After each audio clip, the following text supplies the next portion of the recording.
कर्ता कर्म अधिकार 76 से 79 तक की गाथाओं की अपन चर्चा कर रहे हैं।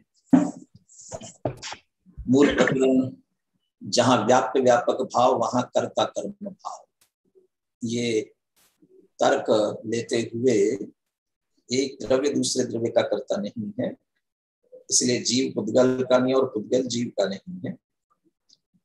जीव की 3 विशेषताओं को ले लिया, एक ही विशेषता को विषय की दृष्टि से 3 में विभाजित कर दिया। पुद्गल कर्म को जानता हुआ, स्व परिणाम को जानता हुआ, पुद्गल कर्म के फल को जानता हुआ। ऐसा होने पर भी वह पुद्गल द्रव्य की पर्याय में कुछ नहीं कर सकता, और कुछ नहीं कर सकता के लिए 3 कर्म 3 क्रियाएं ले ली थी। न पुद्गल द्रव्य की पर्याय को उत्पन्न करता है, न परिणमन करता है, और न ग्रहण करता है। ऐसे ही पुद्गल की बात 79वीं गाथा में लेंगे। इसमें 76वीं गाथा की टीका अपन देख चुके थे। शेष गाथाओं की टीका की तरफ आगे बढ़ेंगे अपन। उससे पहले एक बार गाथा पाठ कर लीजिए पद्यानुवाद के साथ में, जिससे विषय ख्याल में आवे। फिर अपन 77वीं गाथा की टीका से प्रारंभ करेंगे।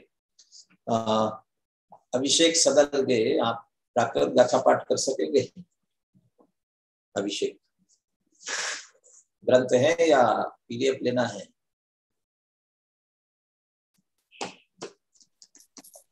ग्रंथ है भाई साहब। हाँ बोलिए।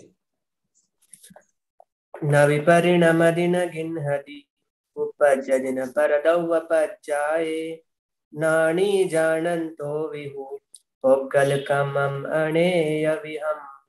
न विपरिणमदिन गिन्हति उपज्यदिन परदौवपज्जाये नाणी जानन्तो विहु सगपरिणामम् अणेय विहम्।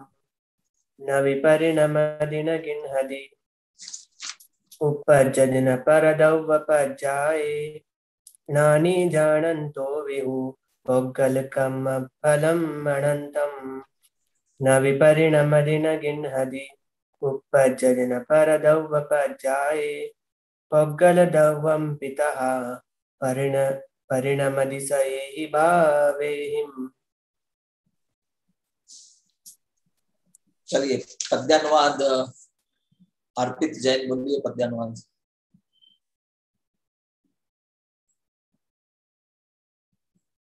कल का मतलब अगली कक्षा में किनको कंठस्थ हो जाती गाथाएं उनसे सुनेंगे, उनको सब ग्रंथ नहीं। हाँ पीडीएफ ले लीजिए, पीडीएफ डालो भी।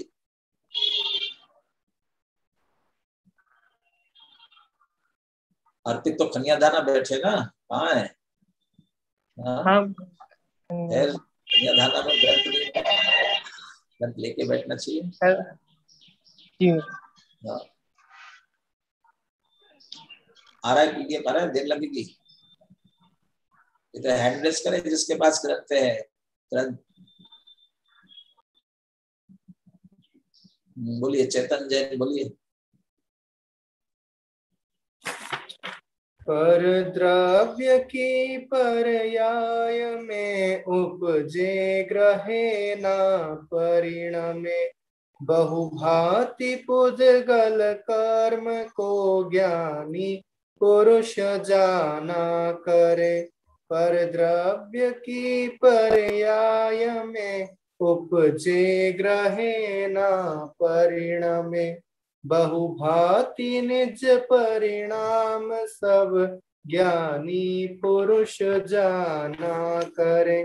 पर द्रव्य की पर्याय में उपजे ग्रहे न परिणमे पुद्गल कर्म का अनंत फल ज्ञानी पुरुष जाना करे। पर द्रव्य की पर्याय में उपजे ग्रहे न परिणमे इस ही तरह पुद्गल द्रव निज भाव से ही परिणमे। जिसमें जो ये पहली गाथा जानन्तो विहु पोग्गल कम्मम नानी जानन्तो विहु पोग्गल कम्मम अनय्य विहम्, ज्ञानी पुद्गल कर्म को जानता तो है, लेकिन पुद्गल कर्म का कर्ता नहीं है। ये इसकी 76 की गाथा से बात हो गई थी। आप 77वीं गाथा, नानी जानंतो व्यू सग परिणाम मनेंगे, अपने परिणामों को जानता हुआ भी ज्ञानी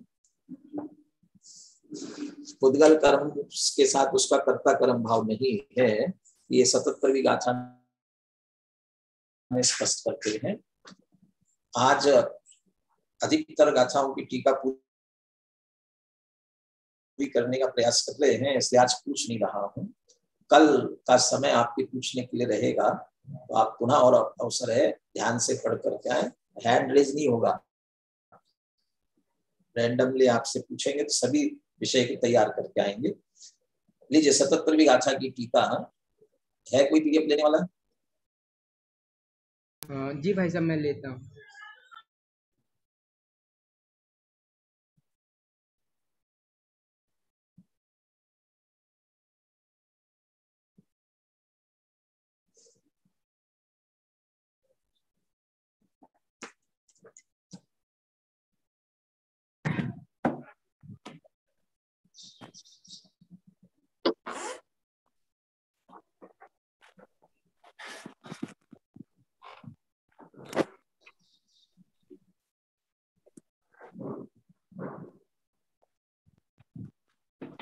देखिए, बहुत सारे शब्द वैसे के वैसे हैं, ये शब्दों की व्याख्या बहुत कर चुके हैं, इसलिए उनका भाव आप स्वयं लेते हुए चले। सामान्य अर्थ करेंगे, जहां विशेष बात होगी वहां चर्चा करेंगे। यतो यम प्राप्यम विकार्यम निर्वर्त्यम च व्याप्य लक्षण आत्म परिणामम कर्म आत्मना स्वयं अंतर्व्यापकेन भूत्वा आदि मध्यांतेषु व्याप्य तम गृह्णता तथा परिणमता तथा उत्पद्यमानेन च क्रियमाणम जानन अपि ही ज्ञानी। देखिए, पिछली गाथा में नानी जानंतो वेयु पोगल कम्मम अनेयविहम था, पोगल कम्मम, इसलिए वहां पुद्गल कर्म से चर्चा प्रारंभ की गई थी। और अभी यहाँ पर आत्म परिणाम की बात है, इसलिए आत्म परिणाम से चर्चा प्रारंभ कर रहे हैं। जैसे पुद्गल कर्म को जीव जानता है, वह पुद्गल कर्म कैसा, कहाँ से उत्पन्न होता है, ये जिस तरीके से पिछली गाथा में बात की थी, ऐसे सग परिणाम मने ये भी हम अपने परिणामों को जानता है। तो इस गाथा में अपने परिणाम टीका में अपने परिणाम कैसे हो रहे हैं जिनको आत्मा जान रहा है, तो इसकी बात ले रहे हैं। कैसे हो रहे हैं अपने परिणाम, कौन करता है, और जो करता है वो क्यों करता है, वे परिणाम उसके कर्म क्यों है। तो वे परिणाम 3 प्रकार के, प्राप्त, विकार्य और निर्वर्त्य। और चूंकि वे व्याप्ति लक्षण वाले हैं, ऐसे जो आत्मा के परिणाम वाले कर्म है, ये तो आत्मा के परिणाम तो हो गए कर्म, और कर्ता कौन, कि आत्मना स्वयं अंतर्व्यापकेन भूत्वा, आत्मा के द्वारा स्वयं अंतर्व्यापक होकर के, एक तो स्वतंत्रतया और व्यापक होने के कारण से वह कर्ता। व्यापने की स्थिति क्या है, आदि मध्यांतेषु व्याप्य, वही आदि मध्यांत में व्याप्त होकर के। और 3 प्रकार के कर्म थे, इसलिए 3 प्रकार के कर्म है, तो क्रिया भी 3 प्रकार की, कि ये जो कर्म उसके बने व्याप्त हुए, उन्हें ग्रहणता, प्राप्ति वाले कर्म को ग्रहण करता हुआ, विकार्य वाला कर्म परिणमता, परिणाम करता हुआ, निर्वर्त्य तथा उत्पद्यमाने न च, उस रूप से उत्पन्न होता। किसके, अपने परिणाम की बात है। उत्पद्यमाने न च क्रियमाणम, आत्मना क्रिया, अपने ही द्वारा किया जाता हुआ, जानन अपि ही ज्ञानी, ऐसे अपने परिणाम को जानता हुआ भी ज्ञानी अब पुद्गल का कर्ता नहीं होता है। तो इसमें पहले पुद्गल का कर्ता कौन है ये भी साथ में बताते हैं। ज्ञानी स्वयं अंतर्व्यापको भूत्वा बहिस्थस्य परद्रव्यस्य परिणामम मृत्तिका कलशमेव आदि मध्यांतेषु व्याप्य न तम गृह्णाति न तथा परिणमति न तथा उत्पद्यते च। जो अपने परिणामों को जान रहा है ऐसा ज्ञानी अकेला जान नहीं रहा है, क्रियमाणम करते हुए करता भी है और जानता है।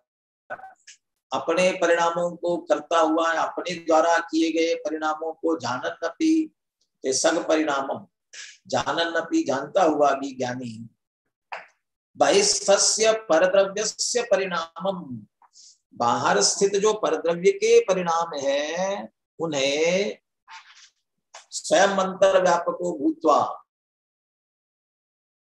स्वयं अंतर्व्यापक होकर के, और अंतर्व्यापक होना कहां पर, आदि मध्यांतेषु व्याप्य न तम गृह्णाति, तो परद्रव्य के परिणाम को न तो ग्रहण करता है न तथा परिणमति उस रूप से परिणमित होता है, न तथा उत्पद्यते च, न तो उन रूप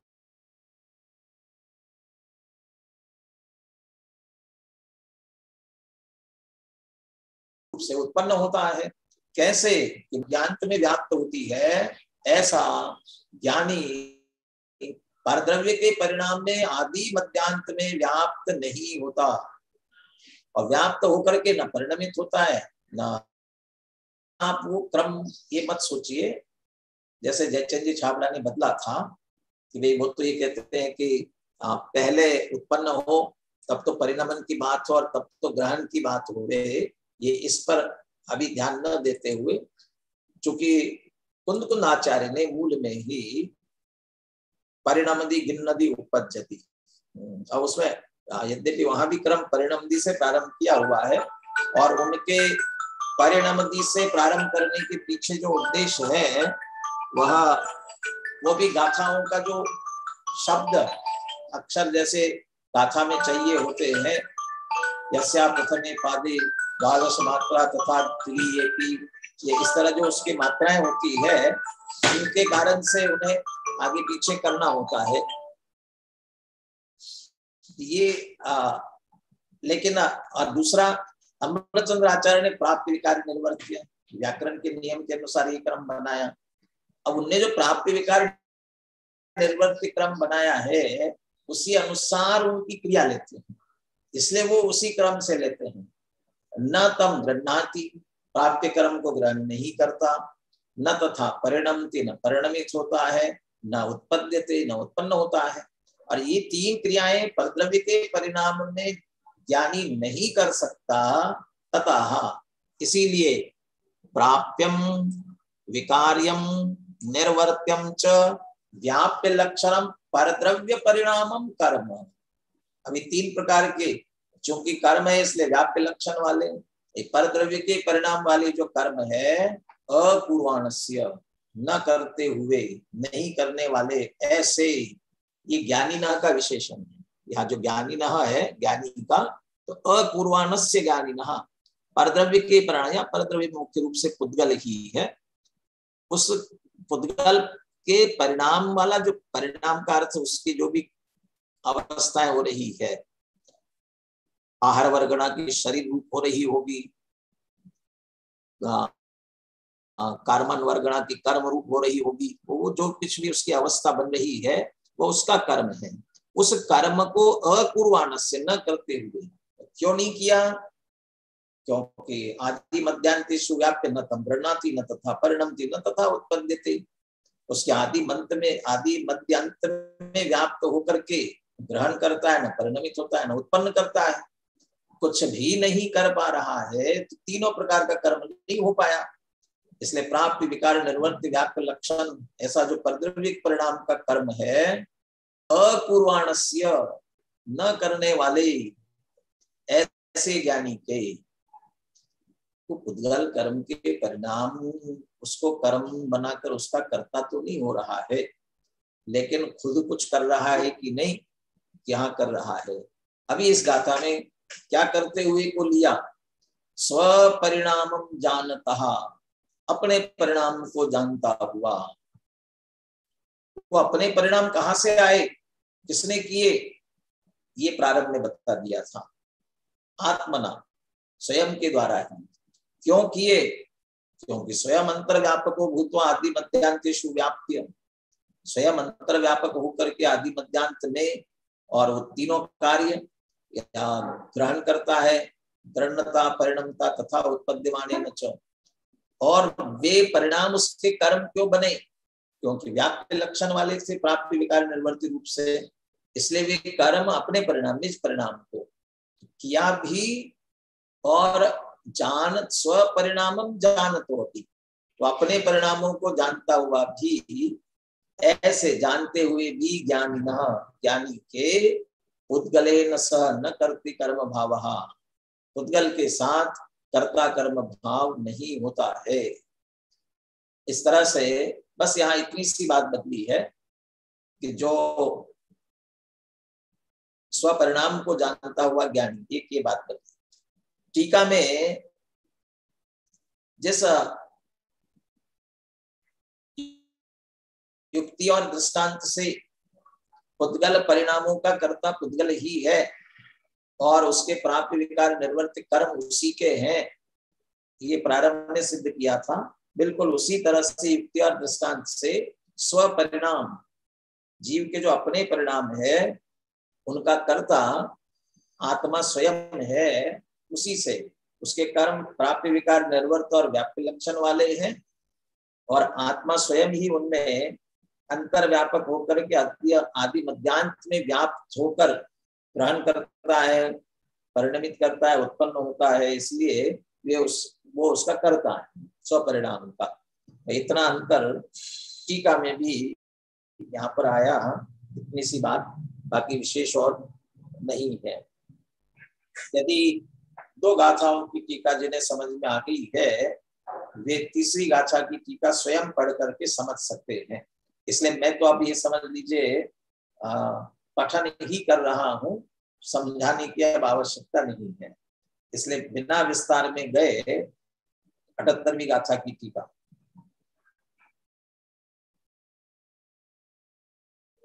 क्या फर्क आएगा 78वीं गाथा में, अंतर क्या आएगा?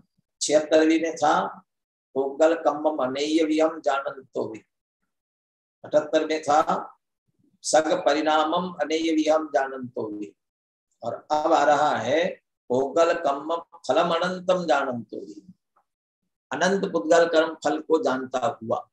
ये इसके बस इतना सा अंतर आएगा। जैसे पहली गाथा की चूंकि चर्चा पुद्गल कर्म की थी, इसलिए टीका की प्रारंभिक चर्चा यहीं से की, पुद्गल कर्म को कौन करता है, अपने परिणामों को जानता हुआ ज्ञानी लिया था, तो अपने परिणाम कौन करता है। अभी पुद्गल कर्म फल की बात है, तो पहले कहते वो फल भी कौन उत्पन्न करने वाला है, उसका कर्ता कौन है, ये उन्हीं तर्क युक्ति दृष्टांत से वो पुद्गल कर्म के फल पर घटित करेंगे, और फिर उन पुद्गल कर्म के फल को जानता हुआ भी पुद्गल कर्म का कर्ता नहीं है, ये सिद्ध करेंगे। देखिए प्रारंभ बिल्कुल वही से करते हैं, यतो यम प्राप्यम विकार्यम निर्वर्त्यम च व्याप्य लक्षणम सुख दुखादि रूपम पुद्गल कर्म फलम।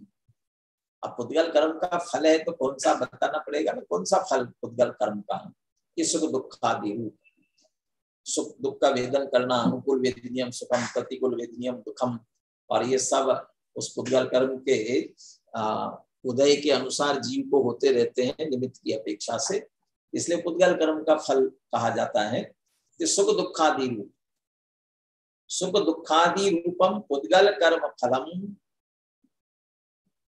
कर्म पुद्गल द्रव्येन। अरे पुद्गल कर्म का फल है ना, यही यहाँ पर कर्म है, क्योंकि ये व्याप्ति है, और ये कर्म का फल जो है ना प्राप्त विकार निर्वर्ती रूप है, इसलिए ये तो हुआ कर्म, और ये इस फल रूपी कार्य, फल रूपी एक कर्ता का कर्म बना, इसे किया किसने, पुद्गल द्रव्येन स्वयं अंतर व्यापकेन भूत्वा, पुद्गल द्रव्य के द्वारा ही स्वयं अंतर व्यापक होकर के आदि मध्यांतेषु व्याप्य, माने उस फल को भी वास्तव में आदि मध्यांत में व्याप्त होकर के पुद्गल ही करता है।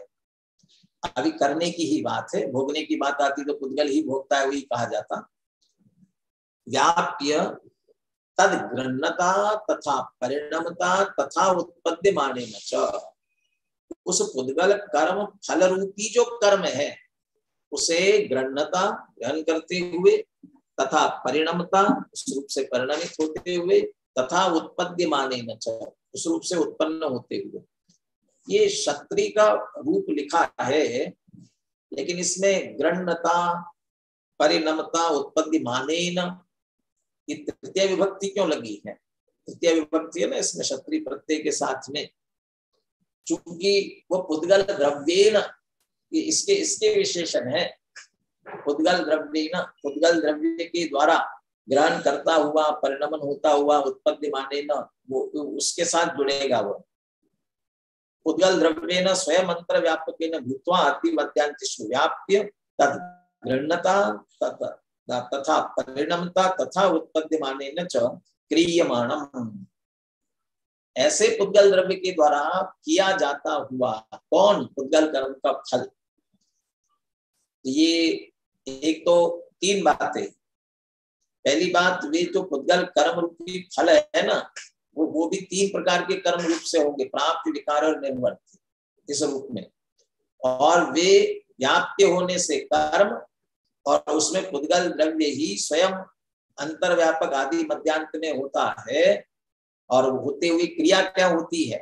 ग्रहण करता हुआ, परिणमन करता और जानता हुआ, और वह पुद्गल द्रव्य ही करता है, इसलिए वह उसका कर्ता।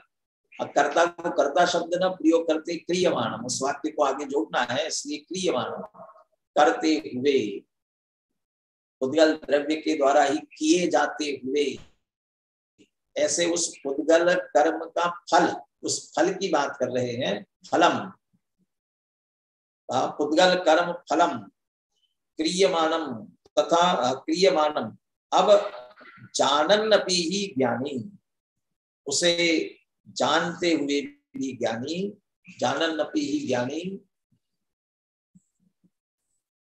स्वयं अंतर्व्यापको भूत्वा बहिस्थस्य परद्रव्यस्य परिणामम् मृत्तिका कलशम एव आदि मध्यांतेषु व्याप्य न तम गृह्णाति तथा परिणमति न तथा उत्पद्यते च। ज्ञानी स्वयं अंतर्व्यापक होकर बाह्य में स्थित परद्रव्य के परिणाम को मिट्टी जैसे घड़े में आदि मध्यांत में व्याप्त होती है, उस तरह से हो करके न, इसलिए मैं कहता हूं, यद्यपि मिट्टी घड़े में व्याप्त होती है, ये तो अस्थि है, लेकिन यहाँ उदाहरण जो बना दिया नास्ति के लिए, वो तो मिट्टी तो घड़े में इस तरह से होती है, लेकिन जीव पुद्गल के परिणाम में नहीं होता। ठीक है ना? आदि मध्यांत में न उसे ग्रहण करता है, न परिणमित होता है, न उत्पन्न होता है। यहाँ थोड़ा सा आपका ख्याल, कितना आप ध्यान से सुन रहे हैं इसके लिए प्रश्न है, और रैंडमली ही पूछता हूँ कितने ध्यान से आप सुन रहे हो। यहाँ बहिस्तस्य परद्रव्यस्य परिणामम् ये ले रहे हैं, हम 78वीं गाथा की टीका पढ़ रहे हैं। यहाँ पर ये बाह्य स्थित परद्रव्य का परिणाम, ये परद्रव्य का परिणाम क्या है, कौन सा है, क्या भाव लेंगे यहाँ पर परद्रव्य का परिणाम इसका? दीपक बता सकेंगे? दीपक को अनम्यूट कीजिए। भाई साहब ध्यान में नहीं है। हाँ जी, नहीं सुन पाए। यही तो ध्यान से, ऐसे थोड़ी सत्यनारायण की कथा जैसे सुनते जाना है। मेरे स्क्रीन पर तुम्हारे बाजू में रितेश दिख रहा है, रितेश बोलिए, रितेश को अनम्यूट कीजिए। जो सामान्य सर्वनामों का प्रयोग किया जाता है ना, वो प्रकरण के अनुसार लेना पड़ता है। परद्रव्य का परिणाम, परद्रव्य का, परद्रव्य कौन, परद्रव्य कौन सा परिणाम, यहाँ इस टीका में क्या समझेंगे? हाँ, रितेश अनम्यूट हुए?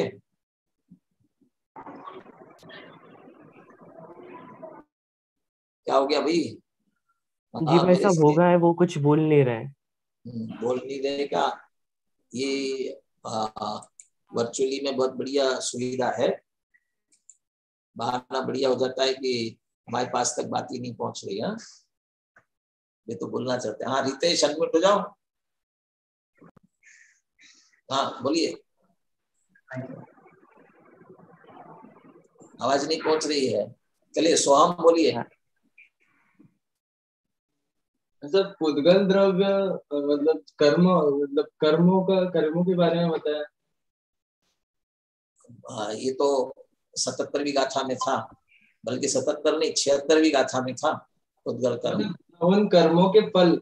हाँ अभी पुद्गल कर्म के फल की बात चल रही है ना, ऊपर सिद्ध किया ना पुद्गल कर्म का फल वो कर्म है और वह पुद्गल द्रव्य का ही परिणाम है। तो कर्म फल रूपी परिणाम, तो यहाँ उस पर घटित कर रहे हैं, तो यहाँ पर द्रव्य से परिणामम, जब यहाँ पर द्रव्य का परिणाम लिया जाएगा तो पुद्गल कर्म के फल वाला परिणाम उसको लेना है। ये इसलिए ये ध्यान होना चाहिए क्या प्रकरण चल रहा है, उस प्रकरण के अनुसार दीपक ख्याल में आ गया ना। ये इस तरह से अपने को बराबर जुड़े रहना। मैं तो मान रहा हूँ कि नहीं पीछे इतना विश्लेषण किया तो आप समझते जा रहे हैं। चलिए पर द्रव्य से परिणामम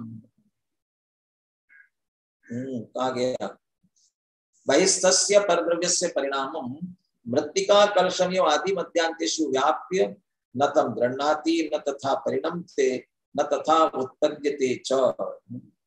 बाह्य में स्थित परद्रव्य का परिणाम अर्थात पुद्गल कर्म का फल रूपी जो परिणाम है, पुद्गल कर्म भी परद्रव्य का ही परिणाम है और उसका जो फल आएगा वह भी परद्रव्य का ही परिणाम है।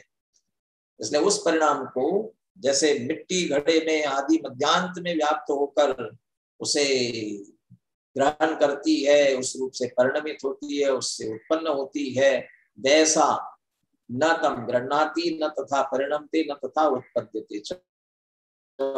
लेकिन ज्ञानी अर्थात जीव आत्मा वह पुद्गल कर्म के फल रूपी परद्रव्य के परिणाम को न ग्रहण करता है, न परिणमित होता है, न उस रूप से उत्पन्न होता है।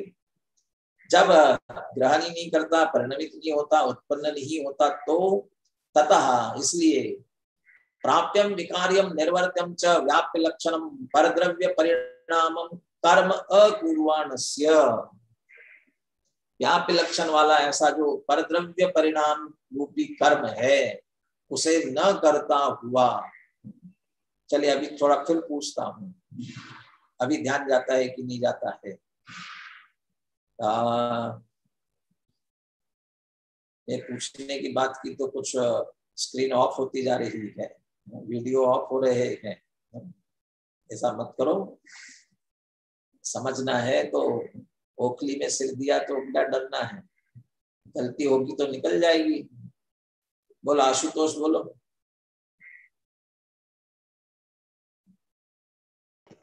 जी भाई साहब। हाँ अब क्या लेंगे यहाँ परद्रव्य परिणाम, परद्रव्य परिणाम अकुर्वाणस्य। परद्रव्य परिणाम कर्म को परद्रव्य के परिणाम रूप कर्म को न करता हुआ, यहाँ परद्रव्य का परिणाम क्या होगा? बस एक बार और दोहरा दीजिए। क्या बता दो? वही जो आपने प्रश्न बोला। इसने बोला ना, ये अभी जो वाक्य पढ़ा गया ये निष्कर्ष के रूप में कहते जा रहे हैं। तथा प्राप्त्यम विकार्यम निर्वर्त्यम च व्याप्य लक्षणम परद्रव्य परिणामम कर्म अकुर्वाणस्य। व्याप्य विकार निर्वर्त्य व्याप्य लक्षण वाला ऐसा जो परद्रव्य के परिणाम रूप कर्म है उसे न करता। तो परद्रव्य के परिणाम रूप कर्म कौन सा परद्रव्य, कौन सा कर्म? इसमें पुद्गल द्रव्य की अपेक्षा लेंगे तो जीव द्रव्य, और जीव द्रव्य की अपेक्षा लेंगे तो पुद्गल द्रव्य। बहुत बढ़िया, विद्वान है, अपेक्षा लगा देते हैं, लेकिन अभी प्रकरण चल रहा है, इसमें क्या अपेक्षा है ये बता दीजिए ना। क्या इस वाक्य में क्या अपेक्षा है? इसमें जीव द्रव्य की अपेक्षा है वैसा, मैंने परद्रव्य के परिणाम ने जीव द्रव्य के परिणामों को न करता हुआ। अभी दोहराया, दीपक से पूछा नहीं बता पाया, रितेश तो बोल ही नहीं पाया, आवाज भी क्लास में तो बता दिया। मैं क्या ध्यान से सुनते हो, आप तो शास्त्री हो भाई, कोई सामान्य श्रोता थोड़ी हो जो अकेले पद्धति बुद्धि से सुनते हैं। कुछ तो नहीं तो पुण्य का बंध तो हो ही जाएगा। क्या उपस्थिति लग जाएगी इसलिए सुनते हैं?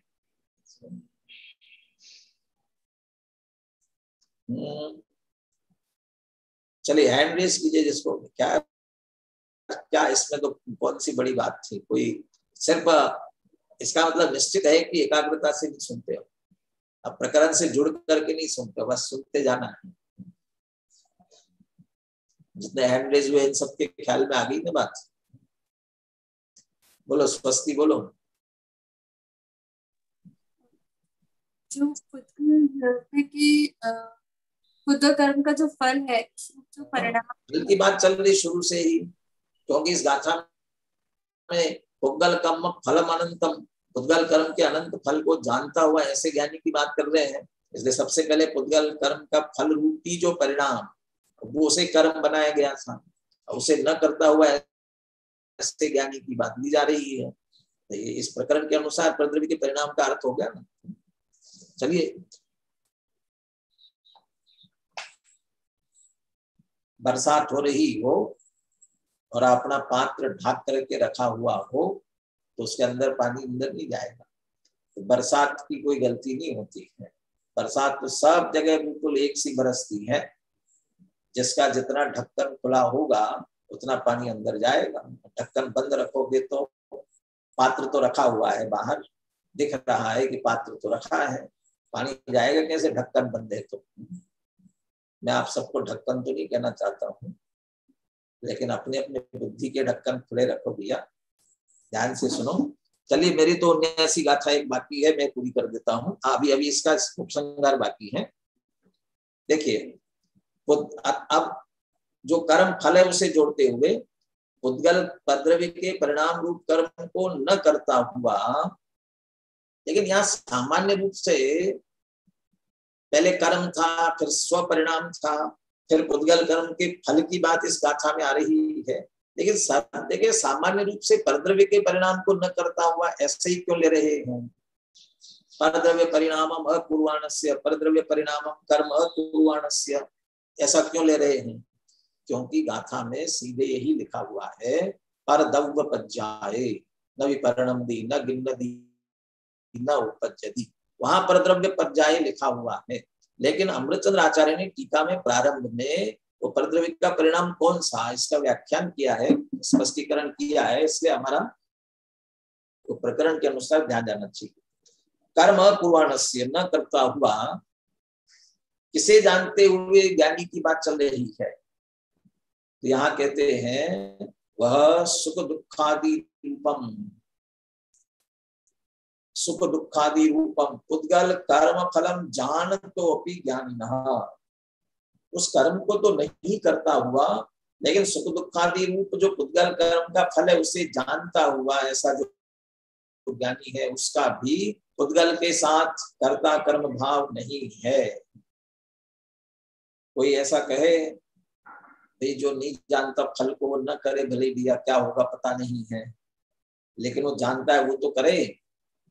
जैसे निर्जरा अधिकार में जाकर के ज्ञानी के भोग निर्जरा हेतु है, उसके लिए उदाहरण दिया। वैद्य जहर खाता हुआ भी मरता नहीं है, जहर खाता हुआ मरता नहीं है। सामान्य जन तो जहर खाए तो मर जाए, तो खाता हुआ क्यों नहीं मरता? क्योंकि वो जानता है भाई इसका क्या फल निकलेगा, उससे बचना कैसे है, क्या करना है, जानता है, इसलिए वो खा करके भी नहीं मरता। वहां तो भेद विज्ञान की मुख्यता से बात की। यहाँ कह रहे ऐसे ही कोई कहे कि जीव पुद्गल कर्म के फल को जानता है, इसका फल क्या निकलेगा, तब तो पुद्गल कर्म को कर सकेगा। कहते नहीं, फल को जान तो सकता है लेकिन फिर भी पुद्गल का कर्ता नहीं बनता। पुद्गल कर्म फलम जान तो अपि ज्ञानिनः पुद्गलेन स न कर्तृ कर्म भावः, जानते हुए भी पुद्गल के साथ उसका कर्ता कर्म भाव नहीं है। इस तरह 3 गाथाओं में चाहे पुद्गल कर्म को जाने, अपने परिणामों को जाने, पुद्गल कर्म के फल को जाने, ऐसा 3 प्रकार से ज्ञान दिया। क्योंकि स्वपर प्रकाशक है इसलिए सब जानेगा, लेकिन जानते हुए भी पुद्गल के साथ कर्ता कर्म भाव उसका नहीं है। क्यों? वही तर्क, परद्रव्य पंचाय न उपजति न गिन्नति न परिणमति। क्यों? परद्रव्य के पर्याय में न उत्पन्न होता है न ग्रहण करता है। ये तो तथ्यवाद के सिद्धांत वाक्य जैसे है। अभी सापेक्षता की बात करते हुए आशुतोष कह रहे थे ना, जीव की कहेंगे तो जीव के लिए परद्रव्य की पर्याय पुद्गल हो जाएगा, पुद्गल की बात करेंगे तो उसके लिए परद्रव्य की पर्याय जीव हो जाएगा। अगली गाथा में आ ही रहा है। इस तर्क को सामने रखते हुए परद्रव्य की पर्याय में न कोई उत्पन्न करता है, न परिणमन करता है, न ग्रहण करता है, तो क्या करेगा फिर? इसलिए जीव का पुद्गल के साथ कर्ता कर्म भाव नहीं बनता। और अमृतचंद्र आचार्य ने जो नया तर्क लिया व्याप्य व्यापकता, वो भी जोड़ी। जीव पुद्गल कर्म को पुद्गल के साथ कर्ता कर्म भाव तो तब बने जब व्याप्य व्यापक बने, लेकिन आदि मध्यांत में व्याप्त होकर के न उसे ग्रहण करता है, न परिणमन करता है, न उत्पन्न होता है, तो क्या करेगा? इसलिए पुद्गल के साथ उसका कर्ता कर्म भाव नहीं है। अब इस प्रकरण की अंतिम गाथा, पुद्गल का भी जीव के साथ कर्ता कर्म भाव नहीं है। वैसे जब भी संबंध होता है तो द्वितरफी ही होता है, और द्वितरफी संबंध होता है तो उसके साथ साथ यदि संबंध विच्छेद होता है तो द्वितरफी संबंध विच्छेद होता है, दोनों तरफ से ही। जैसे आपके जब नए चक्र में निश्चय व्यवहार में और व्यवहार निश्चय में क्या संबंध है, इसको समझाने के लिए, समझ लो आपकी परीक्षा लेने के लिए, वैसे अब मैं परीक्षा लेने जाऊंगा तो आप दिक्कत हो जाएगी। शब्द बदलने पर संबंध वहां बदल जाता है, और जो उदाहरण के रूप में हम लेते हैं उसमें संबंध तो नहीं बदलता, लेकिन अपने को स्थान बदलना चाहिए, बदलना पड़ता है। निश्चय व्यवहार में क्या संबंध है परस्पर? निश्चय व्यवहार में कोई बता सकता है? चलिए थोड़ा सामान्य रूप से ख्याल में दिया जाएगा, किनको ख्याल में है। संकित जी बोलिए, निश्चय व्यवहार में क्या संबंध? दोनों ही बात बता दीजिए, फिर दूसरे को पूछू मैं। निश्चय व्यवहार में और व्यवहार निश्चय में क्या संबंध है? बोलिए। सब व्यवहार निश्चय में तो प्रतिपाद्य और नहीं, निश्चय व्यवहार में प्रतिपाद्य प्रतिपादक है, और व्यवहार निश्चय का ध्यान से निकल गया। निषेध निषेधक बराबर है, पहला वाला बराबर हाँ। है, दूसरा भी बराबर आएगा। हाँ, व्यवहार निश्चय में क्या संबंध है? निषेध निषेधक। हाँ, क्यों बदला? जब हमने निश्चय को पहले रखा निश्चय व्यवहार, तब हमने कहा प्रतिपाद्य प्रतिपादक, और जब कहा कि व्यवहार निश्चय तो निषेध निषेधक। क्यों? जब हम निश्चय को पहले रखते हैं और व्यवहार बाद में, तो निश्चय निषेध्य है, प्रतिपाद्य नहीं है। हाँ, उल्टा हो गया। निश्चय प्रतिपाद्य है, निश्चय का प्रतिपादन करना है, प्रतिपाद्य है। कौन प्रतिपादन करेगा? व्यवहार प्रतिपादन करता है, इसलिए प्रतिपादक। तो निश्चय पहले तो प्रतिपाद्य, व्यवहार उसका प्रतिपादन। और व्यवहार पहले रखा तो व्यवहार तो निषिद्ध होता है, निषेध्य। कौन निषेध करेगा? न तथा निश्चय, इसलिए वो निषेधक। अब इसके लिए ऐसा कहते हैं, राम सीता में क्या संबंध था? राम और सीता में। और जब हम पलट करके कहे कि सीता राम में क्या संबंध था, राम सीता में क्या संबंध था? राम सीता पति पत्नी, राम सीता पति पत्नी। अच्छा, और सीता राम में क्या संबंध था? पति पत्नी। कितनी गलत हो गया। क्या गलत हो गया दीदी? हमने स्थान बदल दिया तो संबंध बदल जाएंगे, तो भाई बहन हो जाएंगे क्या? नहीं, पति पत्नी कह रहे तो पत्नी पति कहना पड़ेगा। क्यों? क्योंकि आपने राम सीता को पति पत्नी कहा, अब सीता राम पूछ रहे हैं और आप पति पत्नी कह रहे हो, तो सीता पति और राम पत्नी हो जाएगी। इसलिए यथास्थान जहाँ जिसका प्रकरण है तो उसी के अनुसार वहां पर लेना चाहिए, संबंध बदल जाता है उसी तरीके से। अभी मैं यहाँ दूसरी तरीके से कह रहा था, यदि परस्पर संबंध है, दुतरफा संबंध, एक संबंध घटित हुआ तो अपने आप दूसरा संबंध घटित होता है, और नहीं हुआ तो दोनों परस्पर हट जाते हैं। जीव पुद्गल कर्म का करता है कि नहीं है? जीव पुद्गल में यदि कर्ता कर्म संबंध है, जीव पुद्गल कर्ता कर्म संबंध है, तो पलट करके पुद्गल भी जीव का कर्ता कर्म संबंध हो जाएगा। यहाँ वो प्रकरण जुड़ रहा है कि नहीं जुड़ रहा है पता नहीं, सहज याद आया इसलिए उसकी चर्चा की अपन ने। जीव के साथ पुद्गल का कर्ता कर्म संबंध होगा तो पुद्गल का भी जीव के साथ कर्ता कर्म संबंध होगा। ये दो तरफा संबंध है, ऐसा नहीं कि एक तरफा चलेगा, एक ही कर्ता बनता रहेगा दूसरा नहीं बनेगा, ऐसा नहीं, दो तरफा है। और निषेध होगा तो दो तरफा निषेध होगा। अभी जिस तरीके से जीव का पुद्गल के साथ कर्ता कर्म भाव नहीं है ये सिद्ध किया, निषेध किया, तो बिल्कुल उसी तरह से पुद्गल का भी जीव के साथ कर्ता कर्म संबंध नहीं है। अब पति पत्नी में संबंध हुआ, दो स्त्री पुरुष में संबंध हुआ, परिणय हुआ तो पति पत्नी बने, और यदि संबंध विच्छेद हुआ, तलाक हुआ, डाइवोर्स हुआ, तो एक का होगा कि दोनों का होगा? दोनों का। परस्पर पति पत्नी पत्नी पति दोनों का परस्पर संबंध हुआ, विच्छेद हुआ तो दोनों का होगा। दोनों सहमति से ले, चाहे एक की सहमति से हो, चाहे कैसे भी हो, लेकिन दोनों तरफ से होगा। ऐसे ही पुद्गल का, जीव का पुद्गल के साथ कर्ता कर्म भाव नहीं है। ये तीन गाथाओं ने सिद्ध किया। अब कहते हैं पुद्गल का भी जीव के साथ कर्ता कर्म संबंध नहीं है। बहुत बार कोई सामने वाला आकर के कहने लगता है, कोई आपस में मनमुटाव हो जाए, न मिले, मैं आपसे कोई संबंध नहीं रखना चाहता हूँ, तो सामने वाला क्या करता है, नहीं नहीं नहीं नहीं मैं तो रखूंगा, तुम नहीं रखो। होते हैं कोई सज्जन होंगे तो, लेकिन ज्यादातर तो क्या होता है, मैं कौन सा रखना चाहता हूँ, तुम नहीं रखोगे मैं भी नहीं रखूंगा, तुम नहीं रखोगे मैं भी नहीं रखूंगा। वो दोनों तरफ से ही। और यदि कदाचित सामने वाला जबरदस्ती रखना भी चाहेगा तो सामने वाला रखेगा ही नहीं तो काय का रहेगा। सीधा सीधा तात्पर्य है, जीव का पुद्गल के साथ कर्ता कर्म भाव नहीं है तो पुद्गल का भी जीव के साथ कर्ता कर्म भाव बिल्कुल भी नहीं है। और उसी तर्क युक्ति से है, इसलिए न तो नए शब्दों का प्रयोग है, कुछ भी नहीं है। जैसे पीछे पुद्गल कर्म स्वपरिणाम, पुद्गल कर्म का फल, ये जैसे परिवर्तित होते गए, यहाँ जीव के स्थान पर पुद्गल बदल जाएगा। इसलिए इस गाथा की टीका भी हम पढ़ रहे हैं, आप ध्यान से देखो। कल की कक्षा में 50वां कलश और इससे संबंधित जो भी प्रश्नोत्तर आपके होंगे तो आपके लेंगे, नहीं तो मैं पूछूंगा आपको, उस तैयारी से आप आएंगे। चलिए, यहाँ चूंकि विषय बदल गया, जीव की जगह पुद्गल आया। जीव था इन सबको जानने में, अब पुद्गल की बात आ रही है, इसलिए उत्थानिक का वाक्य भी इसमें दिया। 78वीं गाथा का उत्थानिक का वाक्य, पुद्गल कैसा है?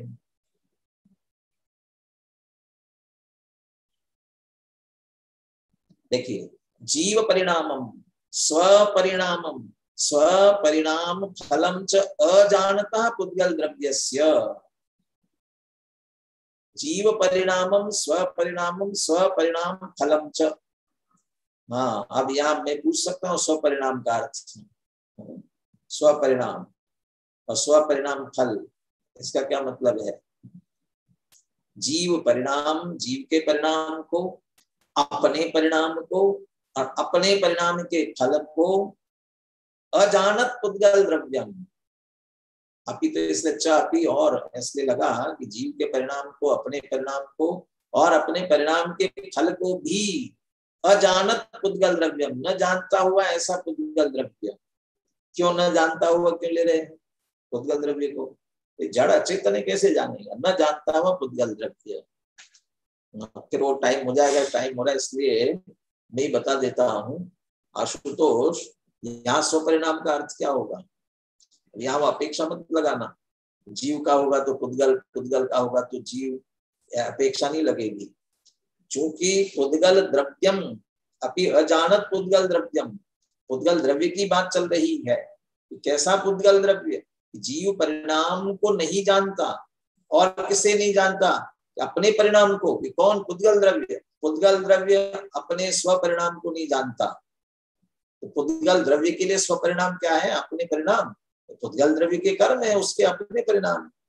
और स्व परिणाम फलम, अपने परिणाम का फल। किसके परिणाम का? पुद्गल कर्म के फल का, स्वयं के। इसलिए स्व यहाँ पुद्गल के लिए निजी, उसके लिए आया है। तो पुद्गल द्रव्य कैसा है? जीव के परिणामों को नहीं जानता, अपने माने पुद्गल कर्म को नहीं जानता, पुद्गल कर्म के फल को भी नहीं जानता। ऐसा पुद्गल द्रव्य स्वयं अंतर व्यापकम भूत्वा पर द्रव्य से परिणामम। अब यहाँ बदल जाएगा पर द्रव्य का परिणाम। ऊपर कहीं पुद्गल कर्म था, कहीं पुद्गल कर्म का फल था। यहाँ क्या आएगा? पर द्रव्य का परिणाम या जीव का परिणाम आएगा। क्योंकि पुद्गल द्रव्य पर द्रव्य के परिणाम में नहीं व्यापेगा। किसके? जीव द्रव्य के परिणाम। कैसा? मृत्तिका कलशम आदि मध्यांतेषु व्याप्ति। जैसे मिट्टी कलश में व्याप्ति, ऐसे आदि मध्यांत में व्याप्त होकर के न तो गृह्णाति न तथा परिणमति न तथा उत्पद्यते। पुद्गल द्रव्य जीव द्रव्य के परिणाम में आदि मध्यांत में व्याप्त होकर न उसे ग्रहण करता है, न परिणमित होता है, न उत्पन्न करता है। अब यहाँ साथ में जोड़ रहे, कौन करता है? कि उसे पुद्गल के परिणामों को करता कौन है? किंतु टोडरमल जी का परंतु प्राप्यम विकार्यम निर्वर्त्यम च व्याप्य लक्षण स्वभावम कर्म। अब यहाँ भी स्वभाव में चक्कर खाओगे। यहाँ भी स्वभाव का मतलब क्या? स्वभाव माने ज्ञान दर्शन। इस पे जाओगे ना, ज्ञान दर्शन स्वभाव नहीं, स्वभावम कर्म। हाँ, मेरा नेटवर्क वीक हो रहा है शायद। चलिए बात जल्दी से पढ़ के पूरा करते हैं। ये स्वभावम कर्म, स्वभावम, चूंकि पुद्गल की बात चल रही है इसलिए पुद्गल के अपने निज भाव रूपी जो कर्म है उनमें स्वयं अंतर व्यापकम भूत्वा आदि मध्यांतिषु व्याप्य तमेव गृह्णाति तथैव परिणमति तथा उत्पद्यते च। जीव के परिणाम को तो नहीं ग्रहण करता, न उत्पन्न होता है, न परिणमित होता है। अपने परिणामों को तो व्याप्त होकर के ग्रहण करता है, परिणमित होता है, उत्पन्न तो होता है। क्योंकि परिणमति सही भाई कहा था ना, अपने भावों से परिणमता ही बात रही थी ना, इसलिए उसको लिखा। चलिए इसके नीचे वाला टीका ऊपर लीजिए। हिंदी आ रहा है, अब इसके बाद अनुवाद मेरे पास है, मैं पढ़ता हूं इसे आगे।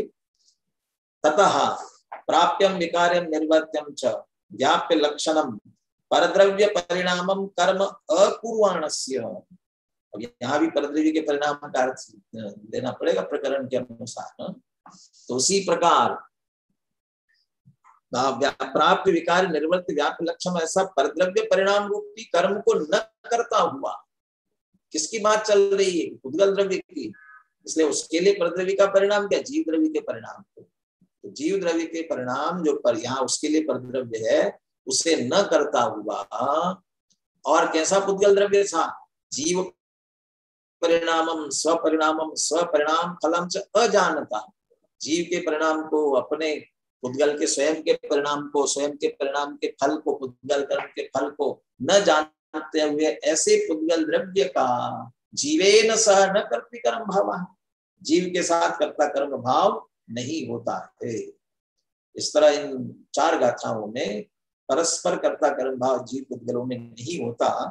और तर्क वही मूल रूप से, क्योंकि व्याप्य व्यापकपना नहीं है। ये तो 75वीं गाथा में ही कह दिया था। यहाँ नया बिंदु क्या है? थोड़ा सा यदि आगे बढ़े तो थोड़े शब्दों का प्रयोग ये किया, आदि मध्यांतेषु व्याप्ति। एक तो आदि मध्यांत में व्यापने की बात विशेष कही, और दूसरी बात वो जो कार्य है जिनमें व्यापना है उनका 3 प्रकार से भेद कर दिया, प्राप्ति, विकार और निर्वर्त्य। क्योंकि परिणमन करना, ग्रहण करना और उत्पन्न होना, ये 3 प्रकार के कार्य है, इसलिए वो 3 प्रकार के कर्म की बात आई। अब आशुतोष सहित सभी ध्यान से पढ़ करके आए। जिस गाथा की टीका में से उठा के पूछा जाएगा उसी अनुसार, वहां यह अपेक्षा नहीं चलेगी कि इसकी अपेक्षा है और इसकी अपेक्षा है, ऐसी नहीं चलेगी। इसलिए ध्यान से पढ़ करके जिस गाथा में जो प्रकरण चल रहा हो उसी प्रकरण के अनुसार वो भाव ग्रहण करते हुए एक बार देख कर क्या उपसंहार वाला कलश, इसका अपन कल उस पर चर्चा करेंगे। चलिए अंतिम मंगल। अंतिम मंगल। सावधान। अनंत धर्मणस्तत्वं पश्यन्ति प्रत्यगात्मनः अनेकान्तमयी मूर्तिर्नित्यमेव प्रकाशताम् नित्यमेव प्रकाशताम्। बोलिए द्वादशांगमयी जिनवाणी माता की जय हो। सभी को